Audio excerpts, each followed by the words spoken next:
So the point of this is I want to teach a class that talks about learning the art of being wrong and being okay with that.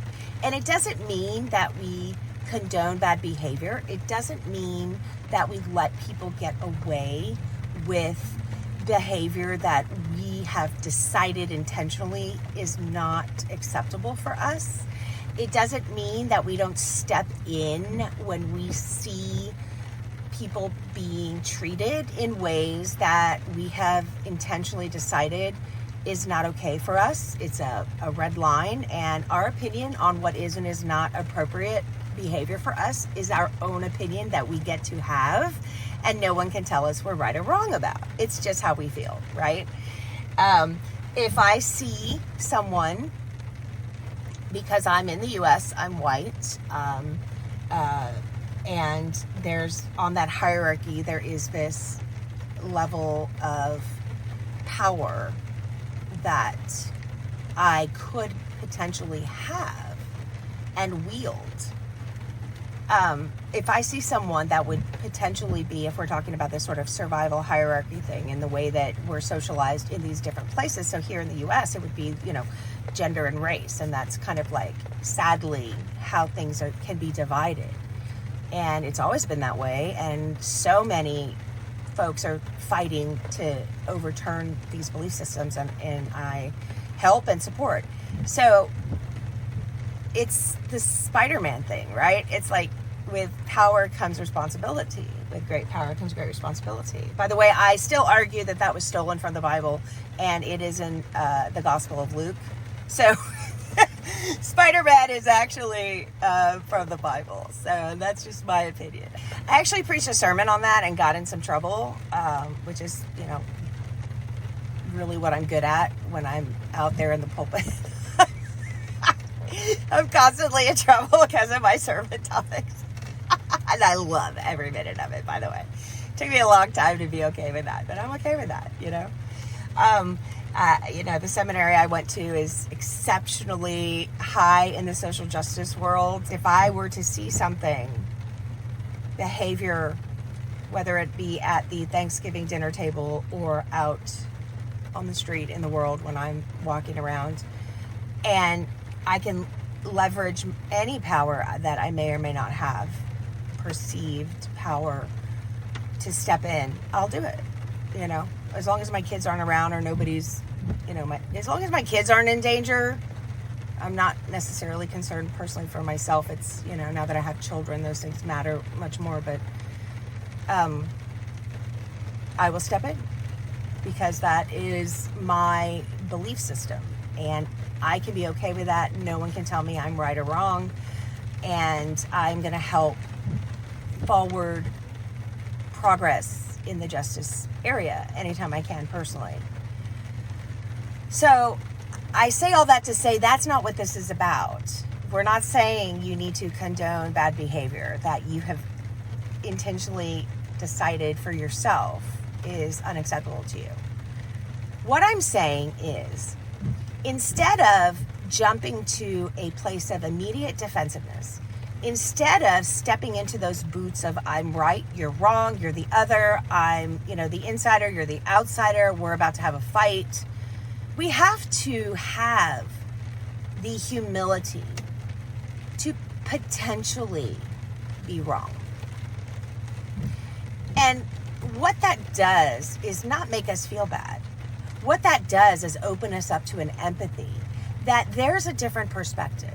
Again, doesn't mean we have to agree with it, condone it, doesn't mean we have to support it, doesn't mean we don't have to fight against it, ultimately. But we do have to be intentional about awareness of our stance of defensiveness.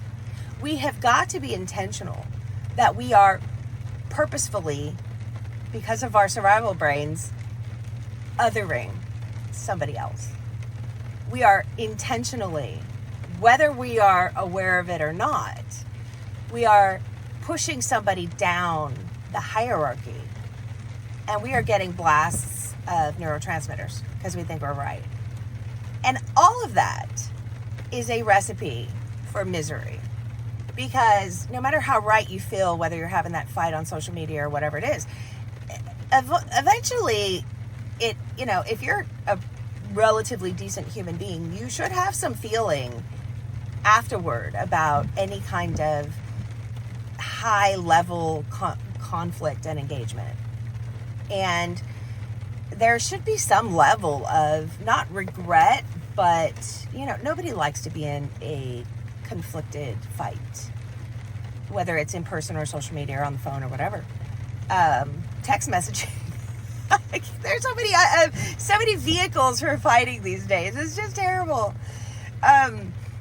Every decent human being should have some level of feelings of awfulness on some degree after conflict of some kind, whether you're right or wrong or indifferent, it doesn't matter, that you perceive. And so all of that impacts your perception of self. All of that impacts the levels of rumination, the levels of acute stress and high anxiety, the levels of repercussions to your entire automatic nervous system, the levels of neurotransmitters that are produced by your brain and cascade through your body and feel terrible. So all of this is to say, when we are intentional about finding a space of empathy for other people, regardless of what it is that they believe, but rather being curious about why, we can enter into and engage in a difference of opinion with another person, and we can be aware of the othering, of the hierarchy, of the need for this level of rightness, right? And we can throw all of that out and have an actual conversation with another human being. And we can storytell. And we can give another person their level of human dignity that every human deserves, regardless of the differences in belief systems.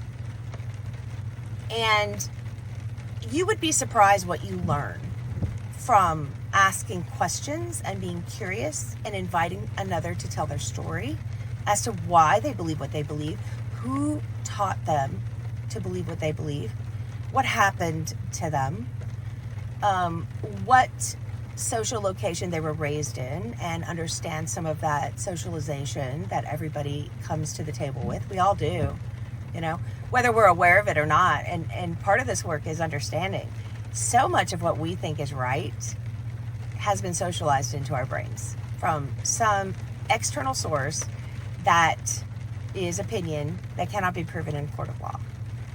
So we have got to have the humility to be wrong. And we have got to have the humility to drop the immediate stance of defensiveness and be willing to die in a ditch over a fight that we may or may not regret later, because we cannot change other people's hearts and minds, especially if we don't grant them the fact that they have hearts and minds. And this whole piece of othering is a dehumanization of somebody else. It is not giving them the human dignity, just as you have the human dignity to decide for yourself what is and is not okay for you. If you get to do that for you, other people get to do that for themselves. And then you can engage in a conversation that is coming from a place of learning and teaching, If you get to invite someone to storytell, it's possible that they'll invite you to storytell as well. And then not only can you potentially understand why someone believes what they believe, it doesn't mean you have to agree with it.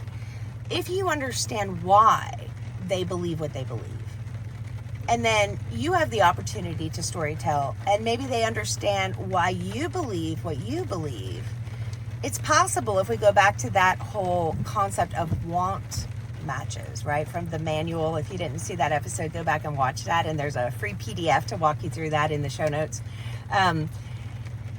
You can find a want match with someone you entirely disagree with. And you can say, okay, well, we don't agree on this and we don't agree on that. But, you know, at the end of the day, if we dig down really deep, we can see that we're both trying to be decent people. We're just coming at it from different directions. Most people are, at the end of the day, trying to be decent people.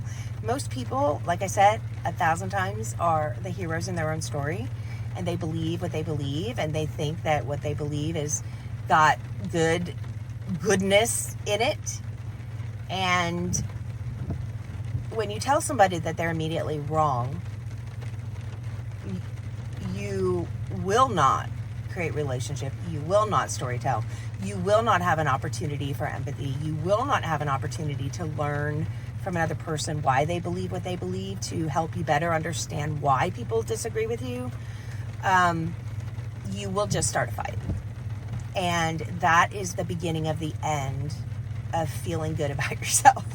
You know, and my whole goal here is to equip you to feel good in this world, so that no matter what you face, you can do it with grace and empathy, and you can do it without the awful feelings of, you know, neurotransmitters and feeling bad about yourself and second guessing yourself. None of that needs to happen. It's all useless, and it can all be avoided. It is unnecessary and preventable suffering that you don't have to deal with in your life. But you've got to be intentional. You've got to manage your mind, and you've got to have humility to understand that most of the things you think you're right about and you're willing to die in a ditch over are just your opinion. And quite frankly, they're not your actual opinion. You've been taught them from someone or something, or your socialization in whatever, you know, society you've been raised in. Are you okay with that? Are you okay with your opinions actually not really being your own?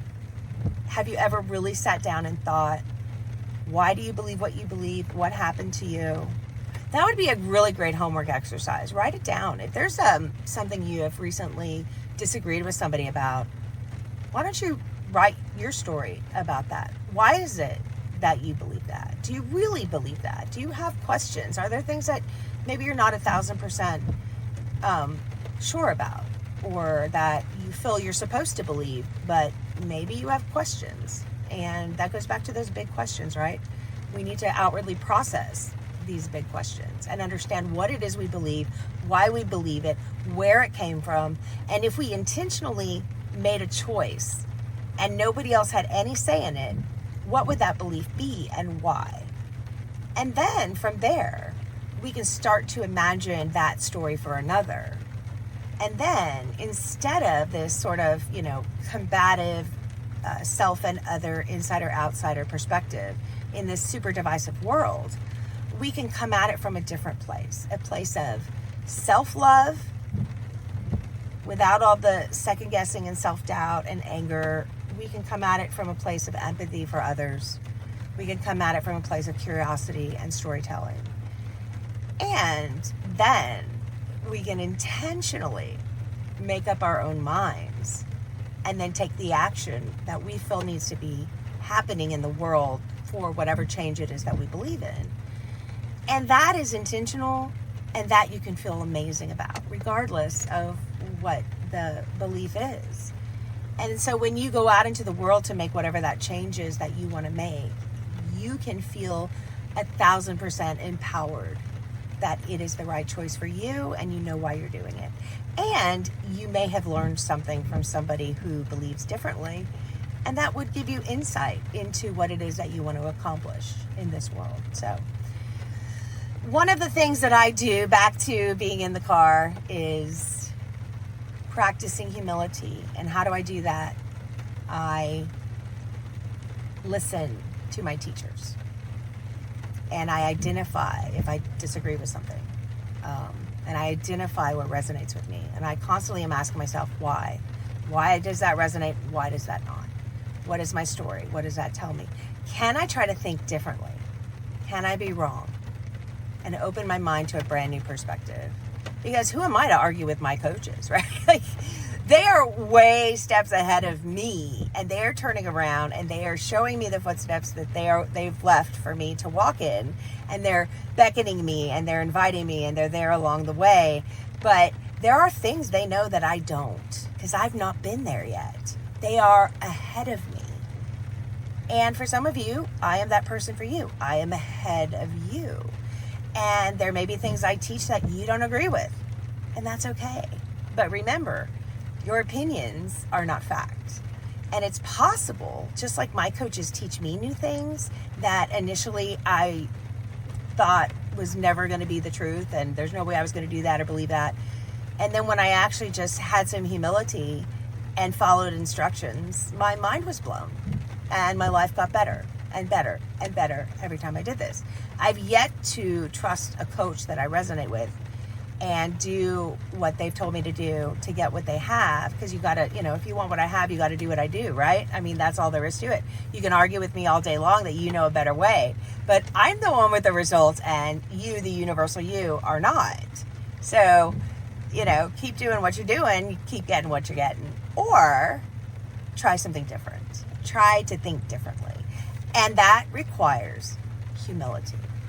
And that requires mastering the art of being wrong.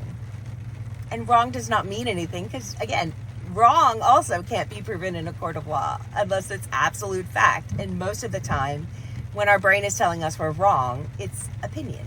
When other people are telling us we're wrong, it's opinion, right? It's thoughts generated through brain matter. But we still have to have the humility to be intentional about that. And what does that mean? It means learning about all this stuff and trying new things and different things. And what's the ultimate result? What is the ultimate outcome? Is feeling so much better, ultimately. And it doesn't mean you don't have to believe what you believe and fight for what you want to fight for, and, be the decent, awesome, powerful person out in the world that's contributing and making change that you want to be. This actually makes you better at that. It does. Because anytime we're more intentional about what we do, we feel grounded. We feel more confident. We feel less full of doubt and second guessing. And we definitely stop validating ourselves through other people and their approval and their, whatever. We stop caring about all of that because we've done the work for understanding that what we believe is, we've done the work to feel good about that. So anyway, I'm where I need to be, so I've got to run. But I just had these thoughts in the car as I was driving the first half way here. And, I'll let you know about this course that's coming out. I'm really excited about it. I've been doing a ton of work, if you haven't noticed. And it's all starting to sort of fuse into this new perspective. So I'm excited to teach it all to you. There's a lot more to this, but I kind of gave you just sort of an overview. So anyway, have an awesome day, and I will see you Friday with our next episode. I'm doing a training on boundaries. Yay! You're going to love that. So, and there'll be a PDF guide in there too to help you walk through that. So I'll see you Friday, and we will be talking boundaries. You will be surprised to know that boundaries probably aren't what you think they are. So tune in to learn about how to have successful, real boundaries that work. All right, talk to you soon. Bye.